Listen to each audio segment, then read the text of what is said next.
So here's something interesting. This is a bottle of wine from the Western Cape. It's a Cape Sweet Red, and it's a South African blend of wine. Now, it's still proudly South African. Well, at least this one is. But for how long? See, the thing is that the French are buying up South African wine farms and they're expanding their grip on the global wine industry. For instance, in 2022, 368 million liters of wine left South African shores via... They've got too much wine. Prestigious brands such as Nederburg are bottled at the vineyard in Paarl, just outside Cape Town, to be shipped worldwide by major South African exporter Distell. But amid an abundant harvest and global lockdown restrictions, the shipping can't keep pace, leading to a glut that sits maturing at wine estates. It's a massive problem. It's a structural problem that could take at least 2 years to resolve. Distell Chief Executive Richard Rushton says there's around 240 million litres of excess wine across the Western Cape, of which Distell accounts for 40 million. And that's wine that we have to find ways to either sell or use in different forms in order that we solve a particular problem for the farmer. And I guess for centuries, France has stood at the symbolic and commercial center of the global wine industry. French vineyards shaped how wine is classified, valued, marketed, and consumed across the world. Regions such as Bordeaux, Burgundy, Champagne, and the Rhine Valley became global benchmarks, influencing taste, pricing, and prestige. Yet the global wine market has never been static. Shifts in climate, consumer behavior, trade routes, and production economics have slowly but decisively altered the balance of power. In recent years, South Africa has emerged as one of the most significant beneficiaries of this transformation, steadily replacing France in key segments of the global wine market. South Africa's wine history is not new. Viticulture in the Cape dates back to the 17th century, making it one of the oldest wine-producing regions outside Europe. However, for much of the modern era, South African wine remained marginalized due to international sanctions, limited export access, and a domestic market shaped by apartheid-era structures. When those barriers fell in the early 1990s, South Africa entered the global wine market at a time when consumers were becoming more adventurous, less brand loyal, and more price-conscious. This timing proved critical. As global wine consumption patterns shifted, demand increasingly moved away from traditional European dominance toward New World producers. Consumers in North America, Asia, and parts of Africa began prioritizing accessibility, consistency, sustainability, and value over heritage alone. South Africa positioned itself precisely within this space. Its wines offered high quality at competitive prices, supported by modern production techniques and a growing reputation for innovation. This combination allowed South African producers to expand rapidly into markets where French wine had long been considered untouchable. France's wine industry, while still formidable, began facing structural challenges.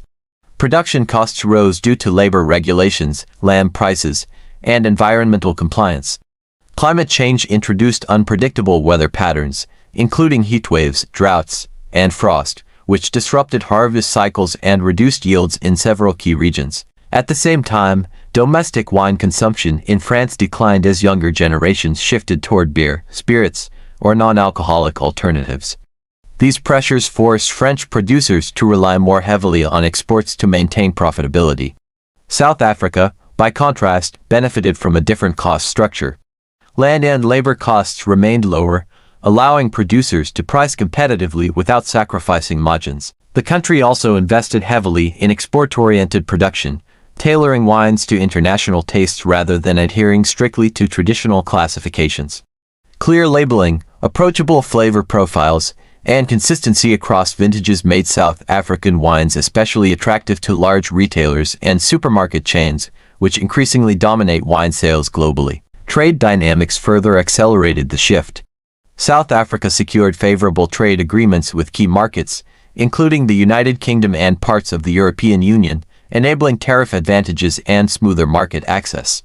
When the United Kingdom left the European Union, the global wine market experienced significant disruption. French exporters faced new administrative hurdles, while South African producers moved quickly to fill supply gaps, particularly in the UK, one of the world's most influential wine markets.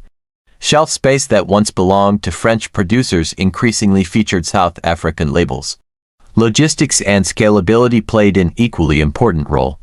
South Africa's wine industry adopted modern supply chain strategies, investing in bulk shipping, bottling flexibility, and efficient distribution networks. This allowed exporters to respond quickly to market demand and reduce costs. French producers, many of whom operate smaller, family-owned estates tied to regional identity, struggled to match this level of scalability.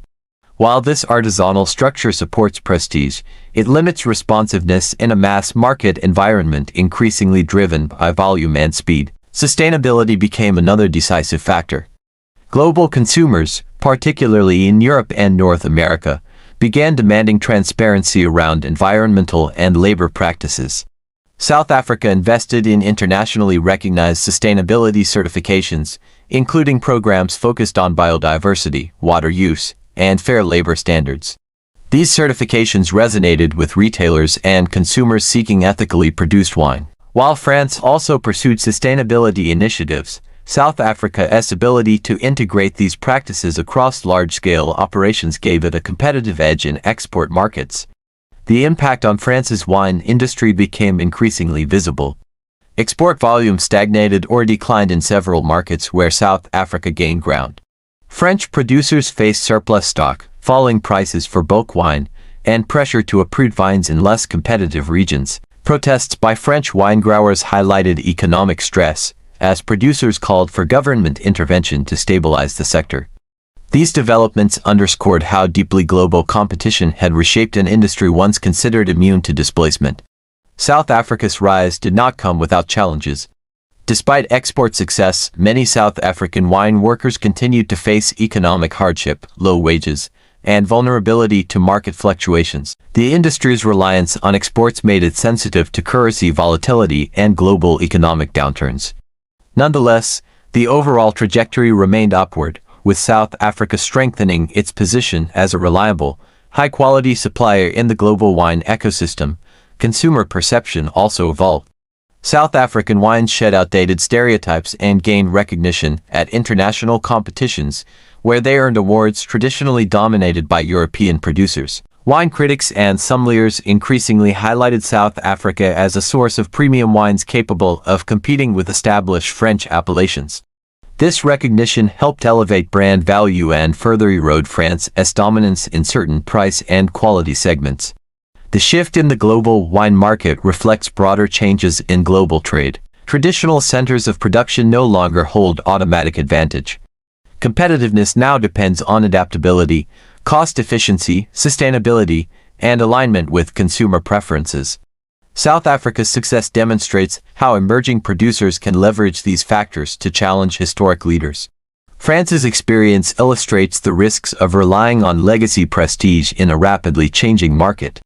This transition does not signal the end of French wine. France remains a powerhouse in premium and luxury segments, with unmatched cultural influence and heritage. However, the center of gravity in the global wine market has moved. Where France once dominated across all levels, it now competes in a more fragmented, contested landscape. South Africa's rise represents not a temporary disruption, but a structural shift driven by economics, policy, and consumer choice. As global wine consumption continues to evolve, the competition between old and new producers will intensify. Climate pressures, sustainability demands, and geopolitical trade shifts will further shape outcomes. South Africa's ascent shows how strategic positioning and adaptability can redefine global markets once thought immutable. The global wine industry is no longer ruled by tradition alone. It is increasingly shaped by those who understand the pulse of a changing world.